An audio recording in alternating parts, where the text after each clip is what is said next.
ये बातें chemical reactions of amines जो हम फ्लो चार्ट के अकॉर्डिंग चल रहे हैं, इसमें first is basic nature of amine. Basic nature का मतलब RNH2। RNH2 में नाइट्रोजन के ऊपर आप लोन पेयर देखिए, ठीक है, तो यानी it is having lone pair, thus they are lone pair donors. जिनके पास लोन पेयर होते हैं वो लोन पेयर दे सकते हैं, तो ये लोन पेयर डोनर्स है। Nitrogen atom lone pair donor है, तो नाइट्रोजन की वजह से जो पूरा RNH2 मॉलिक्यूल है वो लोन पेयर डोनर कहा जाएगा, ठीक है। और जो लोन पेयर डोनर्स होते हैं उन्हें हम क्या कहते हैं, लुईस बेस कहते हैं। तो यानी जो अमाइंस है वो कैसे बेसिक हैं, ये लुईस बेसिक इन नेचर होते हैं, यानी लोन पेयर को देने वाले होते हैं, ठीक है। कैसे भी बेस होते हैं तो they can react with acid. जो भी बेस है वो एसिड के साथ में रिएक्शन करेगा, ठीक है। तो देखिए RNH2 मैंने यहाँ पे डाला है, लुईस बेस है, लोन पेयर देगा H+। एसिड का जो मेन कंपोनेंट होता है एसिडिक आयन वो H+ होता है, तो ये लोन पेयर H+ के साथ में रिएक्ट करेगा and it will convert into RNH3+, यानी एल्काइल अमोनियम आयन का यहाँ पर फॉर्मेशन हो रहा है। यानी सपोज ये H+ हम HCl से डिराइव कर रहे हैं, मैंने लिखा है RNH2 विद HCl, तो क्या बन जाएगा RNH3+, और प्लस के साथ काउंटर आयन कौन सा हो जाएगा, क्लोराइड आयन, यानी सॉल्ट बन गया। तो आप इसको एल्काइल अमोनियम क्लोराइड सॉल्ट भी कह सकते हैं, ठीक है। मैंने यहाँ पे सिर्फ सॉल्ट लिखा है, ऊपर का नाम सेम रहेगा एल्काइल अमोनियम, Cl का क्लोराइड रख दीजिए तो क्लोराइड सॉल्ट कहा जाएगा। अगर R की जगह बेंजीन है, ठीक है, तो ये बन गया एनिलीन। बेंजीन पर NH2 एनिलीन होता है, इसके साथ भी मैंने एसिड डाल दिया। आप कोई और एसिड भी डाल सकते थे, HBr H2SO4, ठीक है। ये सेम कहानी होगी, काउंटर आयन बदल जाएगा बस, ठीक है। हर एसिड का H+ अमोनियम आयन बनाएगा, काउंटर आयन क्लोराइड, ब्रोमाइड या नाइट्रेट या HSO4, जो भी आपने एसिड लिया है वो बन जाएगा। तो ये एनिलीन का जो सॉल्ट बना है इसे कहा जाता है एनिलीनियम क्लोराइड, ठीक है। एनिलीन से क्या बन जाएगा, एनिलीनियम, जैसे इससे अमोनियम, यहाँ पे एनिलीन से एनिलीनियम क्लोराइड का यहाँ पर फॉर्मेशन हो रहा है। तो इन रिएक्शंस का होना ये प्रूव करता है कि जो RNH2 है वो बेसिक इन नेचर है।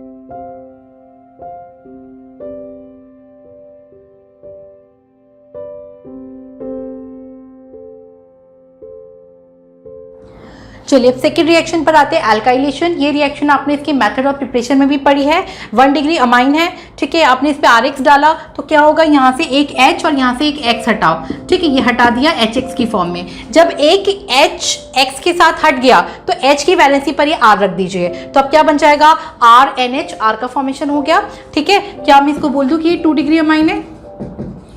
फिर इसके बाद हमने एक और RX डाला तो ये वाला जो H है इस X के साथ में हट जाएगा, यानी ये मैंने कर दिया अगेन -HX, ठीक है। HX फिर से हट गया तो क्या बन जाएगा R3N, क्या बन गया 3 डिग्री अमाइन लिख दें इसको, 3 डिग्री अमाइन का फॉर्मेशन। और अगर हमने 1 मोल RX की और सप्लाई की तो ये जो लोन पेयर वाली वैलेंसी इससे भी R जुड़ जाएगा। जैसे ही नाइट्रोजन 4 वैलेंसी पर आता है, नाइट्रोजन पे प्लस चार्ज अपीयर हो जाता है। ये प्लस चार्ज मैंने इस स्क्वायर ब्रैकेट के ऊपर लिख दिया है, और काउंटर आयन X- सॉल्ट बना लेगा, यानी N+ और X-। ये प्लस चार्ज बच्चों N का है, ठीक है, N के ऊपर प्लस चार्ज है, ठीक है। तो N ये पूरा कॉम्प्लेक्स का N का प्लस चार्ज पूरे कॉम्प्लेक्स पर मैंने लिखा है ऑन पेपर, और प्लस के साथ X- आयनिक बॉन्ड से बॉन्डेड है। तो क्या हम बोल सकते हैं इसे कि क्वाटरनरी अमोनियम सॉल्ट का फॉर्मेशन हो गया है।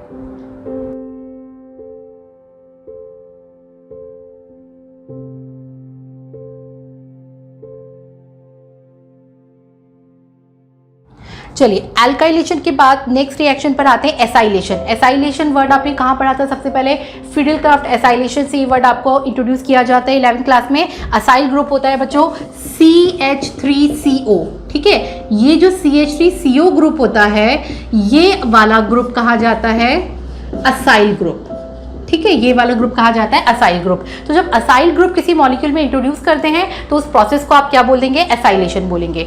बहुत सिंपल है। असाइल ग्रुप के जनरली 2 सोर्सेज होते हैं, असाइल ग्रुप के 2 सोर्सेज होते हैं। मैं यहाँ पे लिख देती हूँ सोर्सेज ऑफ असाइल ग्रुप। एक तो होता है CH3COCl, मतलब RCOCl भी आप इसको लिख सकते थे, इसको कहते हैं एसिड क्लोराइड, ठीक है। इसको आप बोलोगे जनरल नेम एसिड क्लोराइड, ठीक है। इसका जो दूसरा सोर्स होता है, ये सोर्स मैं जरा यहाँ पर लिख देती हूँ, ये होता है CH3COCH3। CH3 की जगह आप R भी लिख सकते हैं, और इसको आप बोल देंगे एसिड एनहाइड्राइड, उसे आप बोल देंगे एसिड एनहाइड्राइड। तो एक तो एसिड क्लोराइड इसका सोर्स है, दूसरा एसिड एनहाइड्राइड इसका सोर्स है। फिलहाल मैंने यहाँ पे जो रिएक्शंस लिए इनमें एसिड क्लोराइड लिया है, एक रिएक्शन में आपको एसिड एनहाइड्राइड के साथ भी यहाँ पे करके बताऊंगी। ठीक है, क्लोराइड का पहले बात सिंपल सा देख लेते हैं। तो आप क्या करेंगे, RNH2 में से एक H यहाँ से हटाइए और एक Cl यहाँ से हटा दीजिए। ठीक है, क्या हट गया, HCl हट गया। HCl हटने के बाद जो टुकड़े बचे उन्हें आपस में जोड़ दीजिए, एक टुकड़ा ये बचा है और एक ये वाला है विद H, है ना। तो अब हम यहाँ से लिखना स्टार्ट करते हैं। तो देखो यहाँ से क्या लिखेंगे, CH3 C double bond O N CH3। ठीक है, और N पर एक H भी है, एक ही H हटा था ना, H2 था यहाँ, H2 में से एक H Cl के साथ हट गया तो एक H तो यहीं रहा, तो ये NHCH3। ठीक है, तो ये इसका फॉर्मेशन हो जाएगा। और यहाँ पे फंक्शनल ग्रुप क्या है, फंक्शनल ग्रुप अमाइड है, CONH2 को अमाइड कहते हैं। ठीक है, तो नाम क्या लिखेंगे, N के ऊपर मिथाइल नाम की ब्रांच है तो इसका आप नाम लिख देंगे N मिथाइल। ठीक है, ये ब्रांच है और ये यहाँ से 1 2। ठीक है, वर्ड रूट ये हो गया जिसमें CONH2 अमाइड नाम का फंक्शनल ग्रुप है। तो वर्ड रूट में 2 कार्बन दिख रहे हैं, तो इथेनेमाइड, इथेन का अमाइड तो इथेनेमाइड, तो N मिथाइल इथेनेमाइड इसका नेम हो गया है। अब मैंने यहाँ पे इस एलिफेटिक अमाइन की जगह एरोमेटिक अमाइन यानी एनिलीन ले लिया है, और एसिड क्लोराइड मैंने ऐसे ही इथेनॉइल क्लोराइड यहाँ पे लिया है। देखो इथेनॉइल क्लोराइड मैंने ठीक बोला, 1 और 2 कार्बन है तो it is called as ethanoyl chloride. मैं यहाँ पे लिख देती हूँ, इट्स इथेनॉइल क्लोराइड। और सेम कहानी करनी है, यहाँ से एक हाइड्रोजन हटाइए, यहाँ से क्लोरीन हटाइए, HCl की फॉर्म में ये निकल जाएगा। जो दोनों टुकड़े हैं मॉलिक्यूल के आप उन्हें जोड़ दीजिए। ठीक है, तो आप कहीं से भी स्टार्ट, मैं अभी बेंजीन से कर देती हूँ। पहले मैंने ऊपर वाली रिएक्शन में सेकेंड टुकड़े से स्टार्ट किया था, आप ऑन पेपर इसे कैसे भी लिख सकते हैं, COCH3। ठीक है, वैसे रिवर्स भी लिख सकते थे, लेकिन अगेन वर्ड रूट तो ये ही होगा। ठीक है, CONH2 ये वाला फंक्शनल ग्रुप होना चाहिए, CONH2। ठीक है, तो 1 2 यानी आप इसको लिखेंगे N पे बताओ कौन सी ब्रांच दिख रही है, बेंजीन की ब्रांच को क्या कहते हैं, फिनाइल कहते हैं, तो N फिनाइल। और 1 2 कार्बन मतलब इथेनेमाइड। ठीक है, तो इथ N अमाइड, यानी ये इसका IUPAC नेम हो गया। लेकिन इस मॉलिक्यूल का IUPAC नेम से ज़्यादा आपके NCERT ने जो यूज़ किया है उसका कॉमन नेम यूज़ किया है, और इसको कहते हैं एसिटेनिलाइड। एसिटेनिलाइड या कुछ जगह पर एनिलाइड, ये वर्ड भी एनसीईआरटी ने यूज़ किया है, लेकिन एसिटेनिलाइड इसका कंप्लीट कॉमन नेम है और ये बहुत जगह पर यूज़ होने वाले इस चैप्टर में, इसलिए आप इस नेम को याद करेंगे। फिर अगेन इस एनिलीन के साथ चेंज का हुआ इथेनॉल क्लोराइड में मिथाइल की जगह अगर आप बेंजीन लगा लें और सेम कहानी कराएं तो क्या प्रोडक्ट बनेगा। ठीक है, तो ये देख लें H और Cl हट गया, HCl के हटते ही benzene NH C double bond O benzene, यानी ऊपर वाले स्ट्रक्चर में खाली मिथाइल की जगह पर बेंजीन आया, ये चेंज हुआ है। ठीक है, तो इस मॉलिक्यूल का भी जो जनरल नेम है वही IUPAC में भी चलता है और इसको कहा जाता है बेंजानिलाइड। ठीक है, तो एसिटेनिलाइड और बेंजानिलाइड ये 2 मॉलिक्यूल के नेम्स बहुत जगह इस चैप्टर में यूज हुए हैं, तो विद देयर स्ट्रक्चर आपको एज इट इज याद करना है। अब एक चीज़ और देख लीजिए, मैंने यहाँ पे 2 सोर्सेज बताए थे, एसिड क्लोराइड, तीनों रिएक्शन मैंने आपको एसिड क्लोराइड से कराई है। मैं सेकेंड वाली रिएक्शन में चेंज कर देती हूँ, जो मैंने यहाँ पे इथेनॉल क्लोराइड लिखा है। ठीक है, इस मॉलिक्यूल की जगह अगर मैं एसिड एनहाइड्राइड लिखती तो क्या होता, CH3 C double bond O COCH3। तो मॉलिक्यूल जो Cl है, मतलब Cl ग्रुप की जगह यहाँ पर ये वाला ग्रुप एक्स्ट्रा आया है। ठीक है, ये जो है CH3CO वो तो एज इट इज इसमें जाएगा, खाली Cl की कॉस्ट पर हमने यहाँ पे ये वाला ग्रुप लगाया है, तो कहाँ चेंज आता, जो HCl साइड प्रोडक्ट है उसकी जगह यहाँ पे इसका साइड प्रोडक्ट बन रहा होता। ठीक है, मैं आपको इसका एक रिएक्शन करके बता देती हूँ। पहले आप इसको हम सेपरेटली करते हैं, पहले आप इतना पार्ट नोट कर लीजिए। चलिए इस रिएक्शन में देख लीजिए, एसिड एनहाइड्राइड मैंने यहाँ पे लिखा है CH3COO COCH3।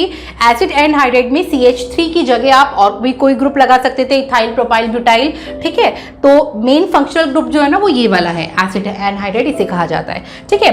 तो अब आप यहाँ पे आपको असाइलेशन करवाना है, यानी CH3CO का टुकड़ा चाहिए, तो ये आपके काम का टुकड़ा है और ये एज अ साइड प्रोडक्ट हट जाएगा, ठीक है। तो आप क्या करो, यहाँ से एक H हटाओ और ये वाला जो सर्किल है, सर्किल वाला ये टुकड़ा हटा दो दोनों को, ठीक है। तो देखो यहाँ से हटेगा CH3 C double bond OH, ठीक है। ये तो बन गया आपका साइड प्रोडक्ट। अब जो टुकड़े बचे हैं उनसे मेन प्रोडक्ट बन जाएगा, यानी CH3CO असाइल ग्रुप पे बेंजीन पर लगा दो, ठीक है। तो क्या बन जाएगा, बेंजीन, बेंजीन पर NH, NH पर CO CH3। तो इस तरह से ये एनिलीन का असाइलेशन हो गया। ये हमने एनिलीन लिया है ना, और एनिलीन में हम ये असाइल ग्रुप इंट्रोड्यूस कर रहे हैं, तो एनिलीन का असाइलेशन हो जाएगा। तो क्या बन गया, एसिटेनिलाइड बन गया, देखिए, ठीक है। तो इस तरह से एसिड एनहाइड्राइड से भी सेम कहानी, और सेम जो बेस कैटलिस्ट है वो ही यहाँ पर भी यूज होगा जैसे प्रीवियस रिएक्शन में हो रहा था। चलिए फोर्थ रिएक्शन पर आते हैं, कार्बिलअमाइन रिएक्शन, इसे आइसोसाइनेट टेस्ट भी कहते हैं। और इसमें 1 डिग्री अमाइन, ये अमाइन RNH2 भी हो सकता है और बेंजीन का NH2 भी हो सकता है, ठीक है। मतलब ये एरोमेटिक और एलिफेटिक दोनों अमाइंस हो सकते हैं। फिलहाल मैं RNH2 का यहाँ पे प्रोडक्ट लिख देती हूँ। इसके साथ CHCl3 यानी क्लोरोफॉर्म और KOH यानी कि बेस हम यूज कर रहे हैं, ठीक है। ये क्लोरोफॉर्म है, ठीक है। और यहाँ पर हमने 1 डिग्री अमाइन लिया है, कोई सा भी अमाइन हो 1 डिग्री होना चाहिए, चाहे एलिफेटिक या एरोमेटिक, ठीक है। तो 3 मोल KOH, तो यहां से क्या करो, 3 KCl हटा दो, 3 KCl आउट। उसके बाद यहाँ पे 3 OH है, तो टोटलिटी में हाइड्रोजन काउंट करो, 3 2 और 1 3, तो 3 HOH, 3 पानी हटा दो। अब जो भी मॉलिक्यूल बचा है वो क्या है, RNC है, ठीक है। इसको आप बोलेंगे एल्काइल आइसोसाइनाइड। आइसोसाइनाइड को आइसोनाइट्राइल भी लिखा जाता है। और ये जो कंपाउंड है ये बैड स्मेलिंग कंपाउंड है,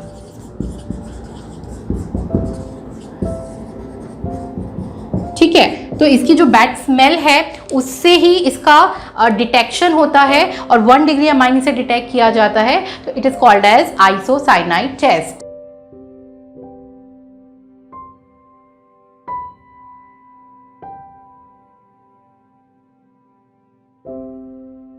स्टार्ट करते हैं रिएक्शन विद HNO2, जिसे हम नाइट्रस एसिड भी कहते हैं। और HNO2 का जो लुईस डायग्राम होता है वो ये होता है, H single bond O single bond N फिर डबल बॉन्ड O, ठीक है। तो अगर इस लुईस डायग्राम का सीक्वेंस हम लिखें तो समटाइम्स बुक्स में HONO होनो भी लिखा होता है, हम इसको होनो प्रोनाउंस कर देते हैं, ठीक है। ये थोड़ा याद हो जाता है, माइंड में सेटल हो जाता है इस फॉर्म में, ठीक है। तो HNO2 को हम होनो कहेंगे, ठीक है, नाइट्रस एसिड है। तो यहाँ पर जो HNO2 होता है, ठीक है, ये बहुत स्टेबल कंपाउंड नहीं है, और जब इसका रिएक्शन करवाना होता है तो ऑन दी स्पॉट बनाया जाता है। जो ऑन दी स्पॉट प्रिपरेशन होती है उसे कहा लिखा जाता है on paper in Situ preparation, ठीक है, ऑन दी स्पॉट, ठीक है। ये ऑन दी स्पॉट प्रिपरेशन है, यानी उसी टाइम बनाया जाता है और उसी मोमेंट पर जब बनता है वो बनते ही सेम कंटेनर के अंदर वो रिएक्ट कर जाता है, ठीक है। कैसे बनाया जाएगा, NaNO2 और HCl इसके सोर्सेज होंगे। इन दोनों का मिक्सचर जब उस कंटेनर में डाला जाएगा, टेस्ट ट्यूब में डाला जाएगा, तो डबल डिस्प्लेसमेंट से NaCl और HNO2 बन जाएगा। तो इस तरह से HNO2 का प्रिपरेशन किया जाता है। अब ये जो HNO2 है, होनो जो है, ठीक है ना, इसके जो रिएक्शंस है वो कौन कौन से हैं आपके सिलेबस में। 1 डिग्री अमाइन के साथ में ये रिएक्शन करता है, 2 डिग्री अमाइन के साथ में करता है, 3 डिग्री अमाइन के साथ में करता है, ठीक है। 2 डिग्री और 3 डिग्री अमाइन तो कैसा भी हो चल जाता है, लेकिन जो 1 डिग्री अमाइन है वहां पर जब एलिफेटिक और एरोमेटिक अमाइंस पर हम रिएक्शन देखते हैं तो दोनों के प्रोडक्ट्स अलग अलग मिलते हैं। तो टोटलिटी में आपको 4 रिएक्शन करनी पड़ती है। अगर 1 डिग्री अमाइन है तो एलिफेटिक का अलग होगा, एरोमेटिक का अलग होगा, फिर 2 डिग्री अमाइन सबका कॉमन होगा, 3 डिग्री अमाइन भी सबका कॉमन होगा, ठीक है। तो टोटल कितनी हो गई, 1 रिएक्शन आपको करनी है, 2 रिएक्शन आपको करनी है, 3 नंबर की रिएक्शन और 4 नंबर की रिएक्शन, ठीक है। टोटल 4 रिएक्शन HNO2 में से आपको देखनी होती है। और क्योंकि चारों में अलग अलग प्रोडक्ट्स मिलते हैं तो HNO2 जो है 1 degree, 2 degree, 3 degree amine, aliphatic और एरोमेटिक अमाइंस, इनके डिटेक्शन में भी होनो का यूज किया जाता है। चलिए अब रिएक्शन विद होनो विद 1 डिग्री अमाइन, और 1 डिग्री अमाइन के 2 केसेस हो गए, विद एलिफेटिक अमाइंस ये वाला और विद एरोमेटिक अमाइंस, ठीक है। एलिफेटिक अमाइन में हमने यहाँ पे R ले लिया है, RNH2, ये इथाइल मिथाइल प्रोपाइल कुछ भी हो सकता है ना, और इसमें होनो डाल दिया। होनो का सोर्स भी मैंने यहाँ पे मेंशन कर दिया है, NaNO2 और HCl होनो का सोर्स है। अब यहाँ पे क्या होगा, आपने फर्स्ट चैप्टर में सैंड-मेयर्स रिएक्शन पढ़ी थी, हेलो एल्केन हेलो एरीन में। सैंड-मेयर्स रिएक्शन में आपने कंपाउंड पढ़ा था बेंजीन डायazonium क्लोराइड, जिसमें बेंजीन पर डायazonium यानी N2 होता था। तो सेम तरह का कंपाउंड यहाँ पे बनाओगे, R मॉलिक्यूल यहाँ पे लिखोगे, R से N2 प्लस, N यानी कि अजो, 2N यानी डाईअजो। जब नाइट्रोजन पे प्लस होता है तो ईएम, तो टोटलिटी में बन गया एल्काइल डायazonium क्लोराइड। ठीक है, ये बना है। तो अगर ये R एलिफेटिक होता है तो ये जो अजोनियम क्लोराइड होता है, डायazonium क्लोराइड, ये अनस्टेबल होता है। लेकिन अगर यही R बेंजीन हो जाता है तो रेजोनेंस की वजह से ये वाला कंपाउंड स्टेबल हो जाता है। ठीक है, तो क्योंकि ये एल्काइल डायazonium है, R ग्रुप नाइट्रोजन के साथ N2 के साथ रेजोनेंस नहीं करता है, तो मीडियम में जो वाटर होता है उस वाटर से ये इस तरह से हाइड्रोलाइज हो जाएगा और टूट जाएगा। टूटते टाइम वाटर का H, ठीक है, और OH, ठीक है, इस तरह से पानी टूटेगा, वाटर ओरिएंट होगा। ठीक है, तो HCl के साथ HCl हट गया, OH R के साथ अल्कोहल निकल गया, N2 जो है इवोल्यूशन शो कर देता है। तो इस रिएक्शन में क्योंकि नाइट्रोजन इवोल्यूशन होता है तो ये एक कह सकते हैं डिस्टिंक्शन टेस्ट की तरह से भी यूज होता है 1 डिग्री एलिफेटिक अमाइंस के लिए। ठीक है, और यही कहानी अगर एरोमेटिक अमाइन के साथ करते हैं तो यहाँ पर बेंजीन का डायazonium क्लोराइड बनता है, जो कि N2 और बेंजीन के बीच में होने वाले रेजोनेंस से स्टेबलाइज हो जाता है। ये रेजोनेंस कैसे होता है अभी हम आगे पढ़ेंगे जब बेंजीन डायazonium वाला टॉपिक स्टार्ट होगा। तो ड्यू टू रेजोनेंस क्योंकि स्टेबल है तो ये वाटर से फर्दर हाइड्रोलाइज नहीं होता है, तो there is no hydrolysis, because no hydrolysis there is no evolution of nitrogen gas. तो नाइट्रोजन के इवोल्यूशन से लेबोरेटरी में हम इन दोनों को डिस्टिंग्विश कर सकते हैं। तो ये एक डिस्टिंक्शन टेस्ट है एलिफेटिक और एरोमेटिक अमाइंस के बीच में। चलिए, अब है रिएक्शन ऑफ होनो विद 2 डिग्री अमाइंस, और 2 डिग्री अमाइन में मैंने देखो ये 2 डिग्री अमाइन लिखा है, N के अराउंड 2 R हैं। ठीक है, 2 एल्काइल ब्रांचेस मतलब 2 डिग्री अमाइन है, और इस पे होनो डाला है तो रिएक्शन ऐसे होगा, यहाँ से वाटर हट जाएगा। ठीक है, तो ये मैंने वाटर रिमूव कर दिया है, HOH। वाटर के रिमूवल के बाद क्या बचा, यहाँ पर NO बचा, ये इस N के साथ में जुड़ जाएगा। तो देखो RNR, RNR, और यहाँ पे NO ग्रुप जुड़ गया। NO ग्रुप को कहते हैं नाइट्रोसो। तो देखिए N पर कितने, 2 बार एल्काइल है, तो इसका नाम हो जाएगा dialkyl nitroso, NO group यानी नाइट्रोसो, N फॉर अमाइन। ठीक है, और इसकी फिजिकल अपीयरेंस होती है, ये येलो ऑयली लिक्विड होता है, क्योंकि HNO तो वाटर में बनाया है, वाटरी मीडियम में बनाया है, और प्रोडक्ट है येलो ऑयली लिक्विड, तो इसके आगे इनसॉल्युबल भी मेंशन कर दिया जाता है। ठीक है, आपकी बुक्स में लिखा होता है इनसॉल्युबल येलो ऑयली लिक्विड। तो इनसॉल्युबल क्यों होता है, क्योंकि आपने जो ऑलरेडी मीडियम लिया है वो वाटरी मीडियम लिया है, वाटर में ऑयल नहीं घुलता है ना, और जो प्रोडक्ट बनता है वो ऑयली नेचर का है, तो क्योंकि ये और ये येलो कलर की अपीयरेंस है, तो ऑयली लिक्विड है, इस वजह से ये इनसॉल्युबल है, जो भी आपने ऑलरेडी लिक्विड डाला है उसमें। ऐसे ही अगर 3 डिग्री अमाइन का रिएक्शन होगा तो 3 डिग्री अमाइन में बेसिकली क्या है कि ऊपर देखिए 2 डिग्री अमाइन में जो नाइट्रोजन पे हाइड्रोजन था, है ना, उसके साथ OH हटा था और पानी हटा था। तो जब नाइट्रोजन पर H ही नहीं है तो ये वाटर हटने वाला रिएक्शन यहाँ पे नहीं हो पाता। तो ऐसे में 3 डिग्री अमाइन कहता है कि भाई मैं बेस हूँ और HNO2 जो है, ये होनो जो है ये एसिड भी है, तो यहाँ पे एसिड बेस न्यूट्रलाइजेशन हो जाएगा। और जब भी एसिड बेस न्यूट्रलाइजेशन होता है तो सॉल्ट बनता है, ये आप सब जानते हैं। तो देखो कैसे होगा, एसिड का H प्लस है, वो नाइट्रोजन की चौथी वैलेंसी पर जुड़ गया, तो R3NH। ठीक है, R3N, यहाँ पर H भी आएगा, R3NH प्लस, नाइट्रोजन पे 4 वैलेंसी हो जाती है तो अमोनियम बन जाता है, तो R3NH प्लस बन गया, और इतना टुकड़ा क्या बच गया, NO2, तो ये NO2 माइनस यानी ये सॉल्ट बन गया, यानी एसिड बेस न्यूट्रलाइजेशन से सॉल्ट बना। लेकिन अगर इस सॉल्ट को हम हीट कर दें तो इसमें से ROH मॉलिक्यूल अलग हो जाएगा और ऊपर वाला जो मॉलिक्यूल है फिर यहाँ पे बन जाएगा, यानी हीट करने के बाद यहाँ पे येलो ऑयली लिक्विड बनेगा।